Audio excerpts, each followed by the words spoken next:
할렐루야! 오늘도 하나님 앞에서 우리의 마음을 돌아보며 새롭게 창조하시는 하나님의 은혜를 깊이 경험하는 우리 모두가 되기를 간절히 원합니다. 시편 51편은 다윗의 고백이자 죄 앞에서 인간이 할 수 있는 가장 정직한 기도입니다.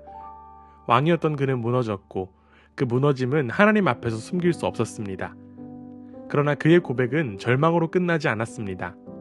왜냐하면 다윗은 죄를 외면하지 않고 마지막 의지할 분이 하나님뿐임을 인정하며 자비를 붙들었기 때문입니다. 그리고 오늘 본문은 그 고백에서 한 걸음 더 나아갑니다. 다윗은 개인의 죄를 넘어서 하나님께서 새 마음을 창조하시고 그 은혜가 시온 공동체 전체까지 흘러가기를 바라는 자리로 나아갑니다. 그의 무너진 자리에서 드려진 이 기도는 결국 하나님 나라의 회복으로 이어지는 길이 됩니다. 오늘 이 말씀을 통해 우리의 회개도 어떤 방향을 향해야 하는지를 함께 돌아보는 시간이 되기를 간절히 원합니다. 다윗의 회개는 깨끗한 마음을 창조하소서라는 고백에서 시작됩니다. 그는 자신의 문제가 단순한 실수나 일시적인 판단의 오류가 아니라 마음 깊은 곳이 무너진 데서 온다는 사실을 알고 있었습니다. 그래서 다시는 넘어지지 않겠다는 결심이나 스스로를 다잡는 각오로 말하지 않습니다.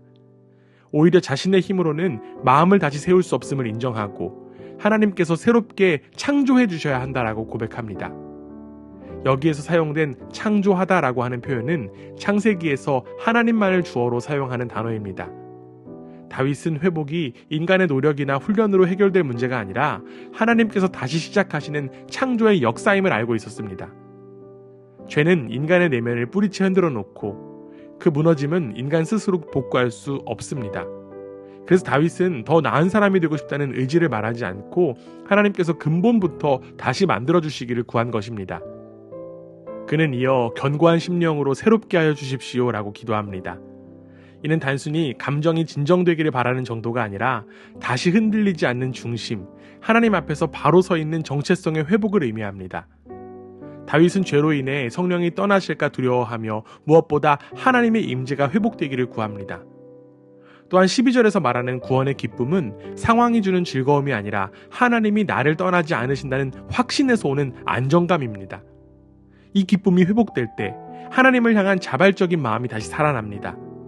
결국 다윗의 회개는 내가 잘해보겠다라고 하는 결심이 아니라 하나님께서 새 창조를 시작하시도록 마음을 완전히 열어드리는 자리였습니다. 하나님께서 새 마음을 주시면 그 은혜는 자연스럽게 삶의 방향을 바꿉니다. 다윗이 죄인들에게 내가 주님의 길을 가르치겠습니다라고 고백한 것은 억지로 의지력을 끌어올린 선언이 아니라 회복된 마음에서 흘러나오는 자연스러운 열매였습니다. 하나님께 붙들린 사람은 그 마음이 향하는 곳이 달라지고 그 변화는 곧 삶의 방향과 선택에서 드러납니다. 이어지는 15절도 역시 같은 흐름입니다. 주님, 내 입술을 열어주십시오. 주님을 찬양하는 노래를 내 입술로 전파하렵니다. 다윗은 감정을 다스리기 위해 노력하고 있는 것이 아니라 회복된 내면이 입술을 통해 찬양으로 흘러나오기를 간구한 것입니다. 예배는 의무나 습관이 아니라 은혜를 경험한 영혼의 자연스러운 반응이라고 하는 사실이 여기에서 드러납니다. 특히 17절 하나님께서 원하시는 제물은 찢겨진 심령입니다 라는 말씀은 이 시편 전체의 신학적인 중심이라고 할 수 있습니다. 하나님은 온전한 제사나 형식의 완벽함보다 부서진 마음을 숨김없이 드리는 진정성을 기뻐하십니다. 상한 마음은 하나님께 멀리 떨어진 증거가 아니라 하나님께서 가장 가까이 오시는 자리입니다. 결국 다윗의 회개는 자기 비하가 아니라 하나님 앞에서 자신을 정직하게 드러낸 용기에서 출발했습니다. 회복된 마음은 단순히 나아진 기분이 아니라 삶의 방향과 존재의 태도 전체를 새롭게 만드는 하나님의 은혜입니다. 다윗의 기도는 개인의 변화에서 멈추지 않습니다. 18절입니다. 주님의 은혜로 시온을 잘 돌보아 주시고 예루살렘 성벽을 견고히 세워주십시오.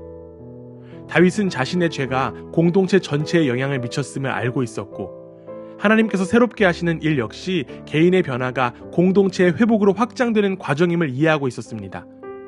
결국 시편 51편의 후반부는 단순히 한 사람의 참회를 기록한 시가 아니라 하나님 나라 공동체가 다시 세워지기를 바라는 기도로 펼쳐집니다. 하나님께서 시온을 다시 세우실 때 올바른 제사와 참된 예배가 회복된다고 말하는 이유가 바로 여기에 있습니다. 예배는 공동체의 정의와 관계가 바로 세워질 때 드려질 수 있는 하나님의 선물이기 때문입니다. 따라서 다윗의 회개는 나만 잘 살겠다라고 하는 개인주의적인 기도가 아니라 하나님의 통치가 다시 시온 위에 세워지기를 바라는 하나님 나라의 기도였습니다. 하나님은 한 사람의 상한 마음을 회복시키는 일로 시작하여 결국 공동체를 다시 일으키시는 하나님이십니다. 참된 회개는 나의 변화에 그치지 않고 가정과 교회와 공동체의 회복을 향해 흘러가는 하나님의 일하심에 참여하는 것입니다. 사랑하는 여러분, 오늘 본문은 죄를 고백하는 자리에서 모든 것이 끝난 것이 아니라 오히려 하나님께서 새 일을 시작하시는 자리가 열린다라고 하는 사실을 보여줍니다. 다윗은 자신의 무너진 마음을 하나님 앞에 숨기지 않았고 그 자리에서 하나님은 새 마음을 창조하셨습니다. 그 새 마음은 다윗의 삶의 방향을 바꾸었고 그 변화는 결국 공동체를 회복하는 통로가 되었습니다.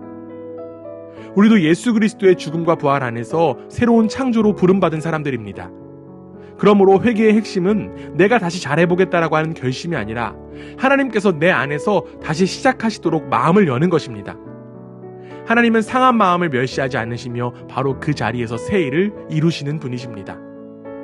다윗의 회개가 하나님 나라의 회복으로 이어졌듯이 우리의 회개 또한 가정과 공동체 그리고 우리가 살아내는 삶의 자리에서 하나님의 회복을 드러내는 시작점이 될 수 있음을 믿습니다.